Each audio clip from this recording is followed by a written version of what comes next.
Hello friends अस्सलामु अलैकुम welcome back to my channel Chefwind recipe बराबर मतो नतून आरेकटी रेसिपि निये हाजिर हये गेलाम। आजके आमी रमजान स्पेशल कोरियान हटडगेर रेसिपिटा आपनादेर साथे शेयर करब। चलेन देखे नेওয়া যাক। एखाने आमी प्रथमेই कड़ाई बसिए दिएছি, ताते आमी 2 टेबिल चामचेर मतो तेल दिए दिलाम। तारपर 1 कप पेঁয়াজ कुचि दिए दिएছি। পেঁয়াজটা একটু ভেজে নিয়ে তারপর আমি এখানে আদা রসুন দিয়ে সিদ্ধ করা মুরগির বুকের মাংস এভাবে ঝুরি করে নিয়েছি, সেটা দিয়ে দিলাম 1 কাপ। এরপর আমি এখানে ধনিয়া জিরার গুঁড়া দিয়ে দিলাম 1 চা চামচ, মাংসের মশলা দিয়ে দিলাম 1 চা চামচ। হালকা একটু ভেজে নিয়ে আমি এখানে দুইটা বড় সাইজের আলু সিদ্ধ করে ম্যাশ করে নিয়েছি, সেটা দিয়ে দিলাম। তারপর চিলি ফ্লেক্স দিয়ে দিলাম। এরপর আমি এখানে স্বাদ মতো লবণ দিয়ে দিলাম। ঝাল যে যেরকম খেতে পছন্দ করেন ঠিক সেভাবেই দিয়ে নেবেন।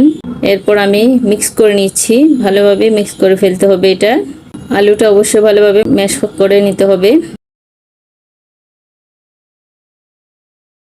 এখানে আমি একটা ব্যাটার তৈরি করতেছি। 1 কাপ নিয়ে নিছি ময়দা। তারপর আমি এখানে স্বাদমতো লবণ দিয়ে দিলাম, 2 টেবিল চামচ চিনি দিয়ে দিলাম, তারপর হাফ চা চামচ বেকিং পাউডার দিয়ে দিলাম, একটা ডিম ফেটে দিলাম। তারপর আমি এখানে 1 কাপ দিয়ে দিলাম লিকুইড দুধ ঠান্ডা। এরপর ভালোভাবে ফেটিয়ে নিচ্ছি। ভালোভাবে ফেটিয়ে নিতে হবে যাতে কোনো লাম্পস না থাকে। ব্যাটারের ঘনত্বটা হবে ঠিক এরকম, বেশি পাতলা না, মিডিয়াম এভাবে ঘনত্বটা হবে। আমি আর এখানে দুধ অ্যাড করব না। ব্যাটারটা রেডি হয়ে গেল। এরপর আমি সেই পুরটাতে চিজ দিয়ে দিচ্ছি, মজরেলা চিজ। আপনারা চাইলে এই পুরটা আপনারা হটডগ দিয়ে করতে পারেন, পুর না দিয়ে হটডগ দিয়েও করা যাবে। হটডগ দিয়ে করে, যেহেতু আমার কাছে হটডগ নেই আমি হটডগের পরিবর্তে এভাবে আমি করে নিচ্ছি। বাসায় যে ইনগ্রেডিয়েন্টস আছে ওগুলো দিয়ে আমি এভাবে করে হটডগ বা সসেস বানিয়ে নিচ্ছি। আলু দিয়ে, আলু আর মাংসের কিমা দিয়ে এভাবে করে আমি করে নিচ্ছি। এরপর আমি ভালোভাবে মিক্স করার পরে অল্প পুর নিয়ে এভাবে রাউন্ড লম্বা শেপ করে নিয়েছি। তারপর আমি এখানে একটা সাসলিক গেঁথে নিচ্ছি।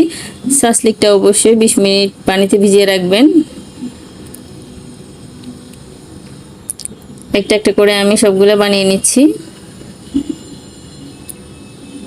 এরপর আমি যে লিকুইডটা করেছি ওটা আমি একটা প্লেটে নিয়ে নিচ্ছি। আপনারা চাইলে এটা গ্লাসে ভরে করে নিতে পারেন। ওরা কোরিয়ানরা গ্লাসে করেই করেছিল, যেহেতু এটা হটডগ ছিল।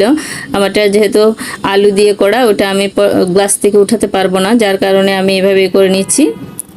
ভালোভাবে একটু গড়িয়ে নিলাম। তারপর আমি এটা ব্রেড ক্রামে গড়িয়ে নিচ্ছি। এই তো আমার হটডগগুলো রেডি হয়ে যাচ্ছে। একটা একটা করে আমি সবগুলো হটডগ রেডি করে নিয়েছি।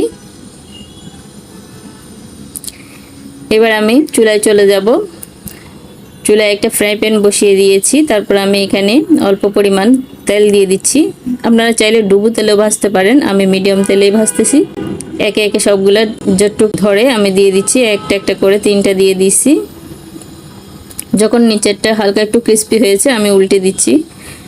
উল্টে পাল্টে এভাবে করে ক্রিস্পি করে বানিয়ে নিচ্ছি আমি আমার হটডগগুলো। আপনারা আপনাদের পছন্দ মতো করে নিতে পারেন। জাস্ট আমি আইডিয়াটা দিলাম আপনাদেরকে, এভাবেও করা যায়।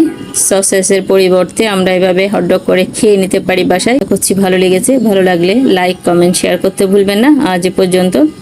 ইবাদত বন্দেগীর মাঝে আমাকেও শামিল করিয়েন, আমার জন্য দোয়া করিয়েন। আজ এ পর্যন্ত। আল্লাহ হাফেজ।